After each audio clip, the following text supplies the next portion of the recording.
L'histoire du cycle de Marie est une histoire de rupture amoureuse.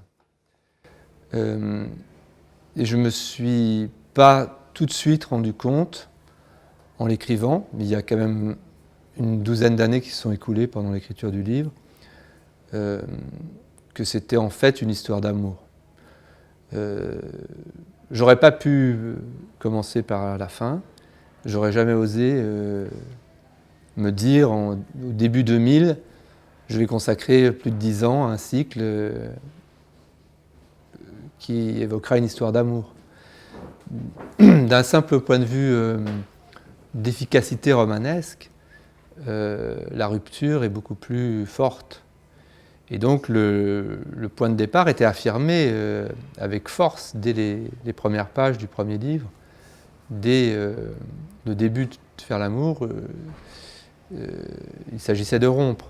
Alors en effet, très vite, il y a peut-être une impossibilité pour eux de rompre.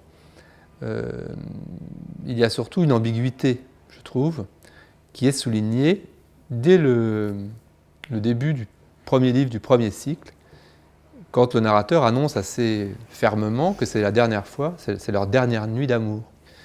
Mais tout aussitôt, il se dit, mais après avoir dit c'était la dernière fois que nous avons fait l'amour ensemble, et puis il dit, mais combien de fois avons-nous fait l'amour ensemble pour la dernière fois? Je ne sais pas, souvent. Donc ça veut dire que ce souvent est évidemment d'abord est très littéraire parce qu'il n'est pas très orthodoxe. On ne fait pas souvent l'amour ensemble pour la dernière fois, normalement. D'un point de vue logique ou mathématique, c'est pas très précis. Mais c'est très littéraire, parce que ça raconte. Cette ambiguïté, cette phrase, pour moi, résume presque l'ensemble du cycle.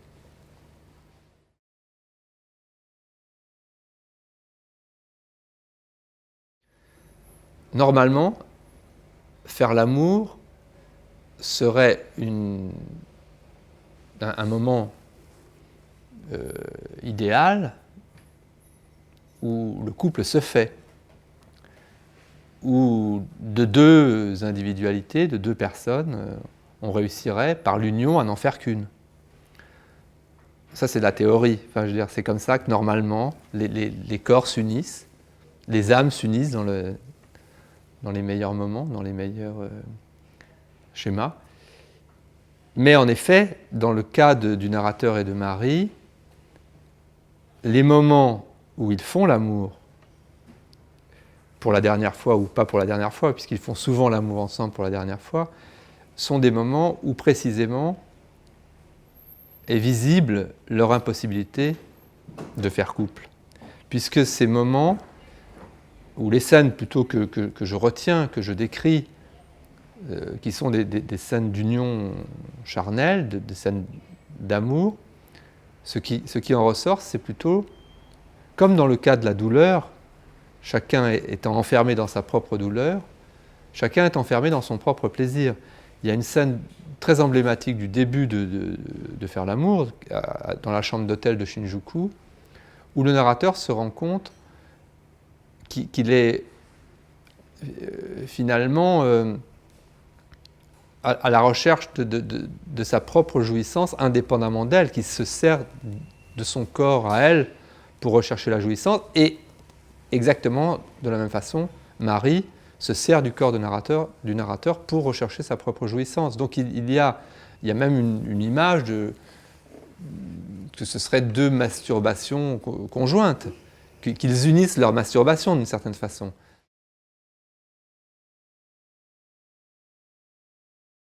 Là encore, la naissance est liée à la mort. Là encore, il y a une conjonction de deux événements qui n'ont rien à voir. D'ailleurs, le fait imprévu de la mort de Maurizio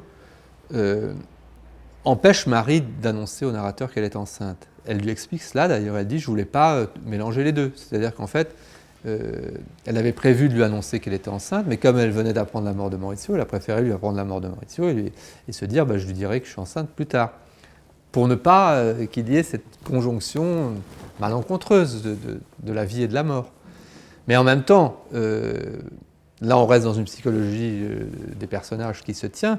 En même temps, comme romancier, moi, c'est vrai que j'avais envie de faire comme une scène d'apothéose, se rejoindre la vie et la mort. Et le fait de construire ce tableau alors en réalité, ce que j'ai fait comme romancier, là je parle vraiment boutique, hein, mais j'ai commencé par faire le tableau. Alors c'est un tableau, c'est une annonciation de la Renaissance, puisqu'on a une pièce de marbre, Marie assise sur la pièce de marbre, on a un pin, un paysage toscan, et tout ça, je dirais, le lecteur le lit sans le voir. Et après, je fais l'analyse du tableau. Et c'est vrai que pour moi, c'était un moment extrêmement fort, puisque je réunis à la fois ce cimetière et une annonciation. C'est-à-dire une annonciation et un cimetière, c'est vraiment totalement, normalement,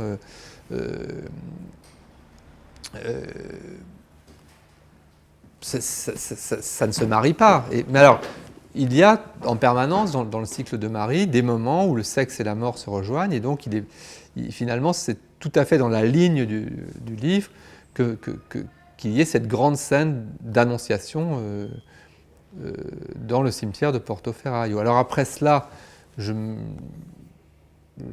prête au narrateur une analyse proche de l'histoire de l'art, enfin un peu à la manière de Proust, qui prête à son narrateur beaucoup de connaissances en histoire de l'art, et qui permet à Proust d'être un peu historien de l'art. Moi, j'étais un peu jaloux de Proust, et donc j'avais envie aussi d'être de temps en temps un peu historien de l'art, et donc j'ai fait toute une analyse iconographique de ce tableau que j'avais créé de l'Annonciation dans le cimetière de Portoferraio. C'est un moment, en effet, où j'ai réfléchi à la fois comme romancier, à la fois comme essayiste, à la fois comme critique, à la fois comme historien d'art. Et donc c'est un moment où tout se rejoint, puisqu'il y a cette scène, plutôt il y a ces deux annonciations. Il y a l'annonciation ratée ou larvée à Saint-Sulpice, puisqu'elle ne lui annonce pas.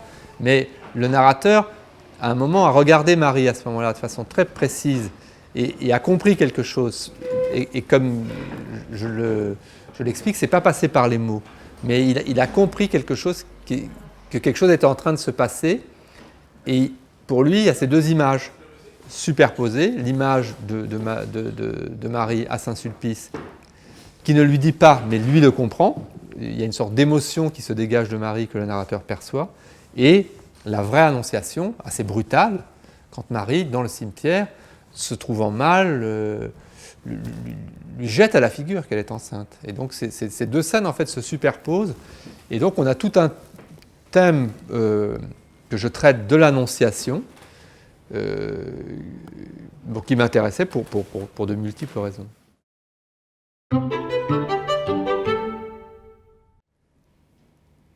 Et c'est alors que je la vis.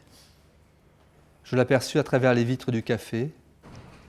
Elle était assise dehors sur une banquette en osier, le dos collé à la vitrine, qui fumait une cigarette dans la nuit, immobile dans le vent et la pluie.